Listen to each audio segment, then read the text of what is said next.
All right, so he, as I was mentioning, the moment he hits this, yes, he could whiff, but the moment I see this position, right, and I know this is just a good habit to build, and I know you might go for this at your lobbies because they might whiff. That is definitely a possibility, but I want you just to kind of also learn or position in a way where if they whiff, you'll still be able to get it, and if they don't whiff, then whatever, you just kind of go for the ball after they hit it. So here, what you typically would have done, so here you kind of just try to go for this ball. So here, what do you think you should have done in hindsight, now that you know kind of what happened? Can you play through it real quick? Just like play through like 5 seconds. Mm-hmm. All right, now go back. Oh, that was the goal. Yeah, that led it to a goal. Oh, because you were low boost. You were low boost. So it's, okay, I have an issue with this. Yeah, I have a problem with this because this happens a lot. Mm-hmm. I should have realized that you were low boost. So if I go for this and commit and miss, and hit the wall, they're gonna have a pretty solid chance on goal. You being low boost, I just took that mid boost, so that's probably what you would have rotated to. Yes. Unless you would have had the foresight to grab pads, which, I mean, hindsight being 2020. No. That was on me. There. I still should have saved that shot because I'm gonna be honest. I kind of underestimated the champ ones. I just didn't think they were gonna be able to. I'm just being quite rude. I didn't think they were gonna be able to hit a nice power shot like that. So they kind of caught me off guard. Well, either way, I put you in a weird 1v1 with low boost. Like let's say you miss a pad or two. You know what I mean? You're still low boost. Yeah, true. I mean, I guess go wide here or just like shadow. I mean, I can't go head on. If I go wide here, like go left and and like try to meet him head on, the ball could still squirt out kind of awkwardly. Well, so I don't know. I guess shadow into the corner and try to get a 50. Here, so if this was like a high ranked player, what they would do is they would kind of like do this. Do you see this little movement here? They won't jump. They'll never jump for this. They'll just kind of do this, like that. That's all they'll do. Why do you think they'll do this little shimmy movement here? Just like something like this. Any ideas? Well, I guess it's like simulating a shot. Like that little turn. Yes, in case what happens. Which is what you mentioned in case he before. Doesn't get the second touch. Yes. Right. Exactly. In case he whiffs, so what they'll do, they'll kind of shimmy. If he whiffs, it's just an easy jump, shoot, and it's a goal, right? And if he doesn't miss, okay. If he doesn't miss, what's also good about this little movement here? You're talking about hold on. You're talking about this first turn, the first little left. You're talking about? Yes. Not the left and then the right. The left, just that left turn, right? Yeah.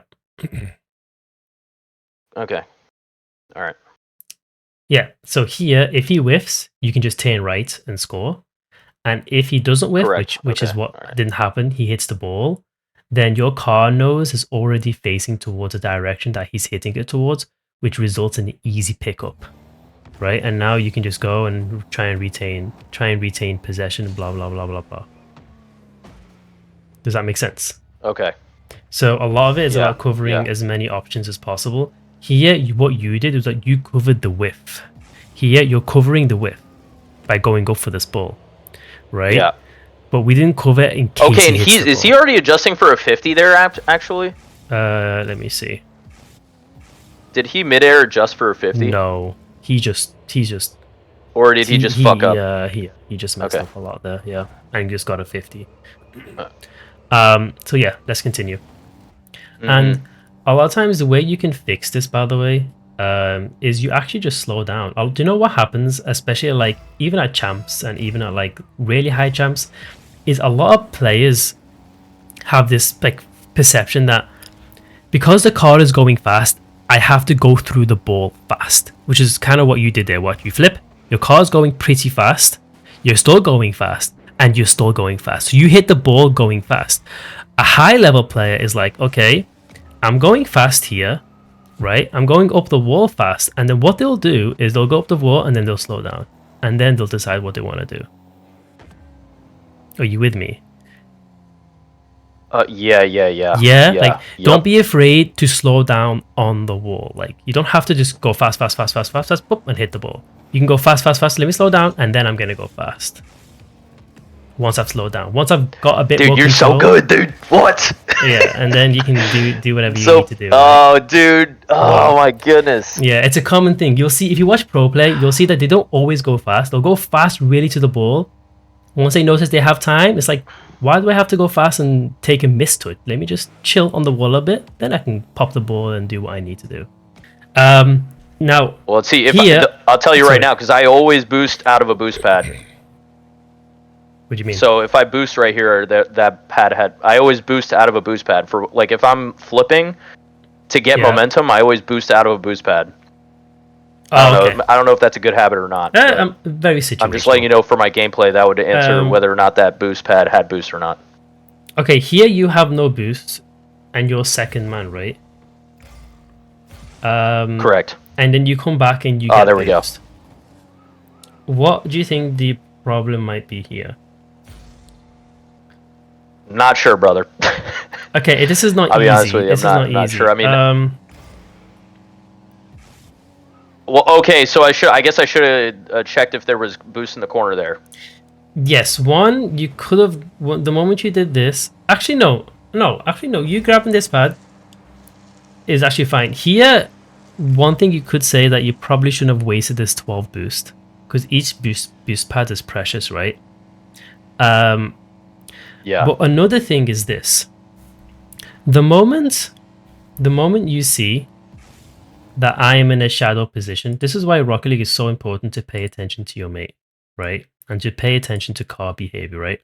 The moment you see this, and I always tell this in my videos, the moment you see your mate in a shadow position and you're the one rotating back, 99% of the time, it's a cue for you to cut. Okay.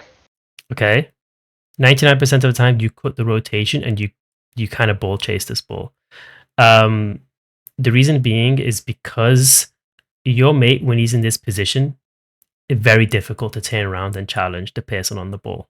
So it will look something like this. This is what it will kind of look like at a high level lobby, right? They'll keep the 12 pad, excuse me, and then they'll go like this, and then they'll kind of cut, look, and help out their mate.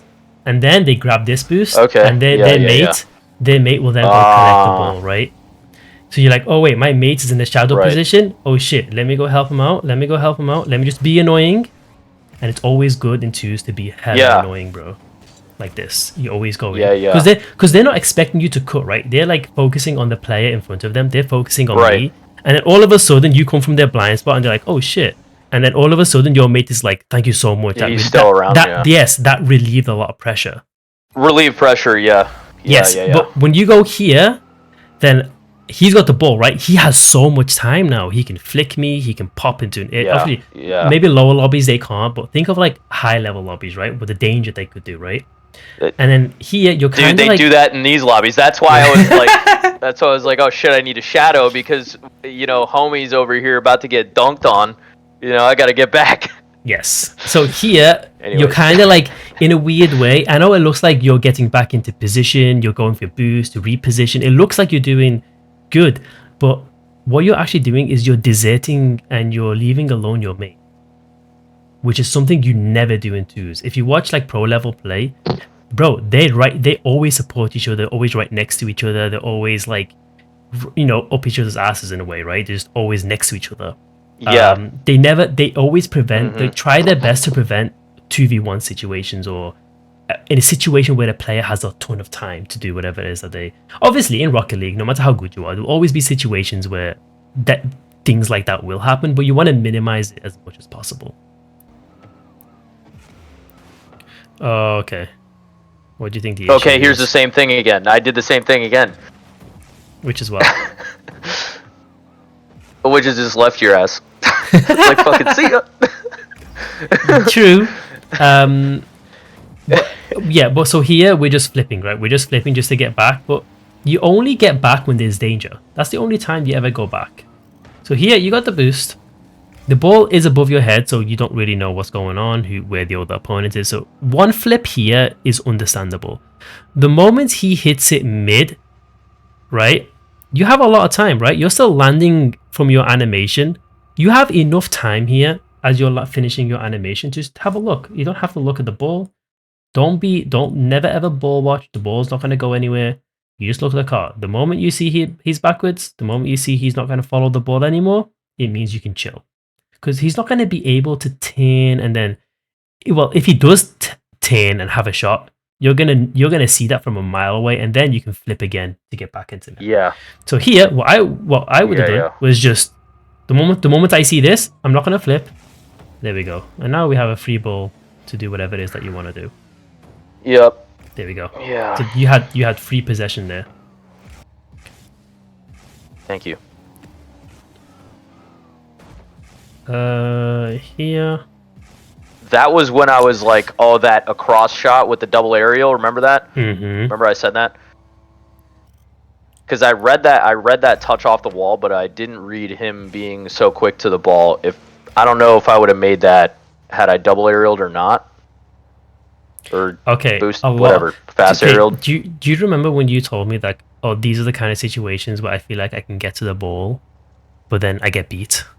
Yeah. And do you remember when I told you, well, let's wait until we get to the game. It could be something positionally that you could have done better. Correct. Right? Mm-hmm. Yep. This is exactly what I was talking about. The reason why we get beat to this ball isn't because he's quicker than you, right? Or isn't, you could say maybe depth perception and stuff like that. Okay, but let's just leave that aside. It's actually because of the way we position, right? So here, it's my responsibility as the first man to cut into rotation and make your life easy as a second man, which is what I do. I see he's about to take a shot, right? And because he's about to take a shot, what I do is like, I need to help Arthur here, just make this life difficult for this guy here. I'm going to cut and try and block and try and do something to make it easy. Now, maybe at your ranks, it might be difficult because players are very inconsistent. So here, at a high rank, the moment you see so what happened here is that the moment you see your mate turn like this, you gotta like believe that, okay, he's gonna get a 50, he's gonna block the shot, and I'm gonna push up forward in case he blocks the shot. So what would happen is I would start to push. Now I beat him. Yeah, dude. You see that? Yeah. So it wasn't about him being quicker, right? What we did here was we positioned according to what our mate is about to do, which is he's about to challenge. So he's about to challenge, he hits it. Boom, look at that, bro. Open net. We just scored. Yeah. Right? Oh, yeah. So that's what I wanted. That was you know. Yes. But take a look, Arthur. Here, what we do is that we stay in net. You wait to see I'm going to hit the ball. So instead of like playing proactively, saying to yourself, okay, my teammate is going to hit the ball, so let me move up to get ready for him to hit the ball. What we did is we sat and waited for my teammate to hit the ball. Once he hits the ball, oh, I'm going to go now because my teammate hit the ball. But guess what? It's too late now. We needed to be there already. You said this in the last coaching review with that champ. You said you shouldn't position for what your mate isn't going to do. You should position for what he is going to do. Yeah, no. So I said that or something along those lines. You shouldn't position for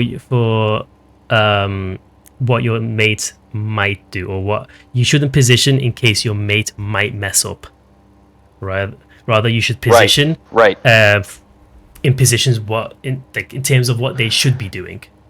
What's their responsibility, basically? I like the pad grabs here. Incorrect turn.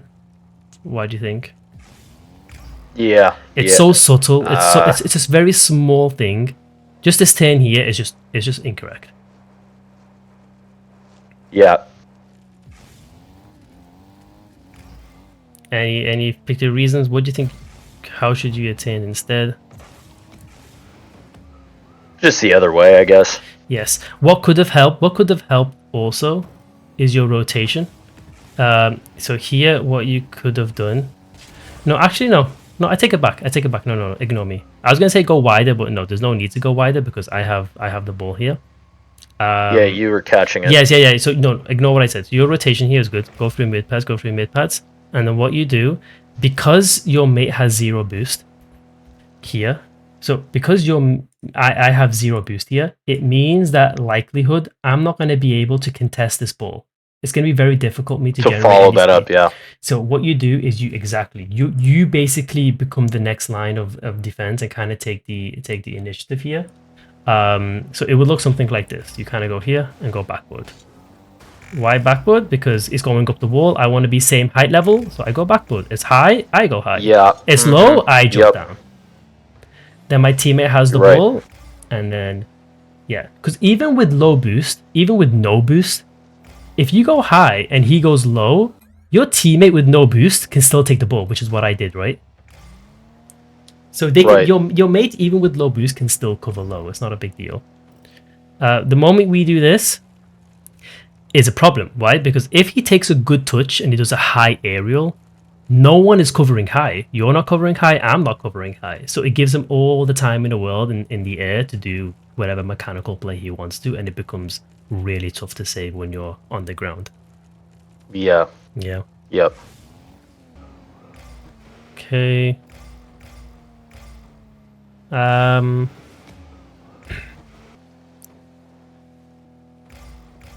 Okay, this is good. I'm thinking maybe a sharper rotation. It's just that the ball... So here, the moment I know my mate is going to go for this, in my head, I just think, man, I got to get close to him in case a 50, in case he messes up his touch.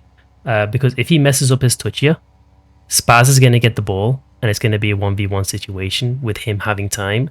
And bro, I don't want to deal with the 1v1 situation. I just want to 50 him immediately the moment he gets the ball. So this is what I would have done. This sharp 10 here. The moment my teammate is going to get the ball, I do a sharp 10. Oh, he's going to get a touch. Let me get close. Let me follow up.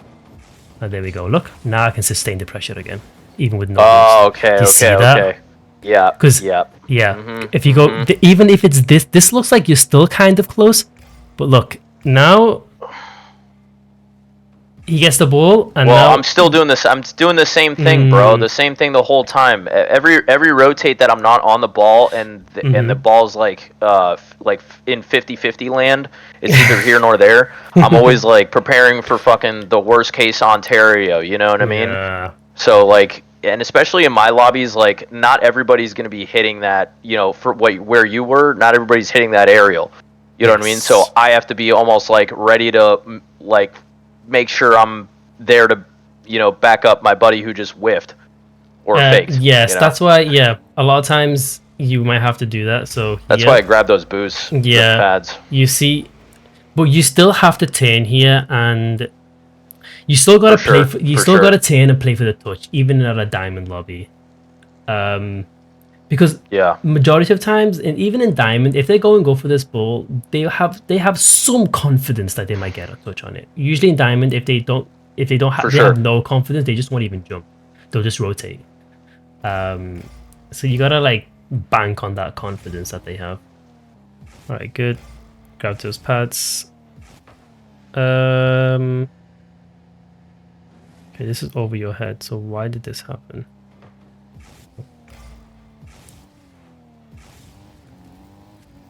Oh, okay. So here, what we needed to do, when the ball is pushed to the corner, we also go to the corner. No, but okay, let me rephrase that. That sounded really bad, didn't it? When the ball is pushed to the corner, you also want to position in and around the corner. So here, what we did is that your pathing right here was fantastic. What happened was that you went here, mid. And this is incorrect. Why do you think? I don't know. I thought I was setting up for a possible, like, you were gonna pass it. Yes. Or get another touch on it, so I could, you know, you're thinking get after something, it. But something like this, right? Yep. Yeah. The reason why this is not correct is because this is low probability, and the reason why we know this is because I'm being harassed with no boost, and I'm being harassed by 2 opponents. So the likelihood of these 2 guys getting the ball before any kind of pass comes off or anything like that is a lot higher than a nice clean pass coming straight to you for an empty net. It's just that's how probability works, right? So you play along the probability, which is to kind of get close to mate, play for the second ball and not play for the open net. So your pathing was great. So this is great. So I'll show you. This is good. All you needed to do was continue this path. So something like this. And now when he pops it, it's not as awkward to deal with because you're automatically not as in the awkward, shadow. yeah. It's when he pops it, it's like this. It's quite easy to kind of turn. Yeah, it's easy. 100%. Right? Yeah. Compared to like this, it's like, oh bro, I gotta like half flip, I gotta get out. This is really awkward. Dude, when he did this, I was like, ah shit. Yeah, I could tell. You did well. You did well to recover though. Alright, yeah, just same thing. Again, let me just show you. So here, when we land, teammate is gonna go for this ball. We turn away when we should be supporting teammate, which is means we're going towards teammate. So here, teammate is going for this ball. We turn towards it. And then we can't get it, and then we go back to shadow, your teammate helps, and then we reset. Kind of thing. Okay. Because here, the reason why this is a bit too far away is because now if this is why I get beat, bro. Yes, if they take possession and I'm not able to get back. Yeah, God damn it. They'll be able to flick it over you. You never want to be in a 1v1 situation, right? You rather tell yourself, I'd rather like just lose a 50 than just be in a 1v1 and get smoked in a 1v1, right? Maybe in lower level lobbies you might be able to get away with 1v1 situations, but long term, as you get better, higher lobbies, they'll punish you for that. Just a quick tip, again, a very, very quick general tip.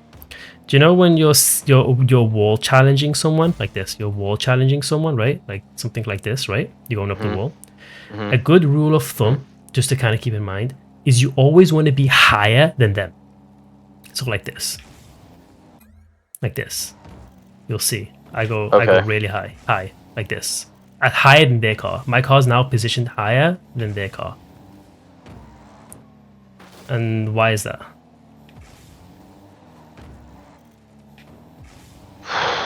I don't know what I don't know, brother. Alright, so the reason why is because whenever you're wall challenging as first man, your job is to stop any ball going over your head.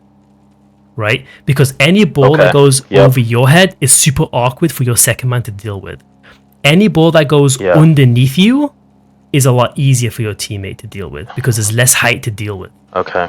Because why? You're covering high, he's covering low. If he's covering low, he wants the ball to be as low as possible, not as high as possible. So if you do this, for example, and the ball goes, now the ball's gone over your head. So now it's super awkward for me because the ball's still super high.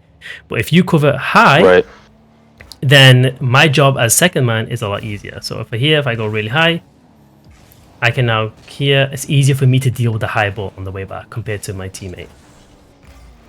That's just a nice little general tip just to keep in mind.